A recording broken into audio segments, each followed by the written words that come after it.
UGC NTA-net paper 1 এ একটা গুরুত্বপূর্ণ topic হলো কি না টিচিং অ্যাপটিটিউড। এই টিচিং অ্যাপটিটিউডের একটা সাব পয়েন্ট হলো লার্নার ক্যারেক্টারিস্টিক্স। এই লার্নার ক্যারেক্টারিস্টিক্স এর এই শর্টস এর মধ্যে দিয়ে আমরা একটা ছোট্ট পয়েন্ট বুঝে নেব। কি বলছে না কালচারাল এন্ড মরাল। কালচারাল মানে আমরা জানি, তারপর কালচার সাংস্কৃতিক এবং মরাল নৈতিক দিকগুলো কি বলছে না অনেস্টি সততা।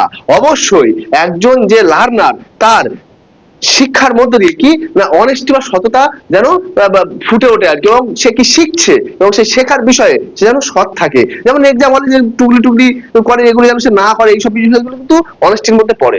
আর কি বলছে ডিসিপ্লিন শৃঙ্খলা। শৃঙ্খলাটা কিন্তু একটা খুব বড় বিষয়। একজন লার্নারের যদি জীবনে ডিসিপ্লিন না থাকে তবে সে কখনোই ভালো একজন লার্নার হতে পারবে না এবং সে এগিয়ে যেতে পারবে না তার জীবনের। আর কি বলছে রেসপন্সিবিলিটি। এই দায়বদ্ধতা বা রেসপন্সিবিলিটি এই লার্নারের কিনা একেবারে প্রথম থেকেই গড়ে উঠতে হবে। তার সে কারিকুলাম একটা নির্দিষ্ট সময়ের মধ্যে শেষ করা হোক, কিংবা ভালো করে এক্সাম দিয়ে আসা হোক, কিংবা রেসপন্সিবিলিটি পরিবারের ক্ষেত্রেও। আর কি বলছে না কালচারাল ডাইভার্সিটি। কালচারাল ডাইভার্সিটি অবশ্যই একটা বিষয় যে সাংস্কৃতিক বৈচিত্র্য। আমি এটা বারবার বলি, আমাদের ভারতবর্ষ হচ্ছে কি বৈচিত্র্যপূর্ণ দেশ, এখানে বিভিন্ন সংস্কৃতির লোক বসবাস করে, ফলে কিনা কালচারাল ডাইভার্সিটি একটা খুব গুরুত্বপূর্ণ বিষয় হয়ে ওঠে লার্নারদের মধ্যে আর কি। আর কি বলছে ট্র্যাডিশনস ঐতিহ্য।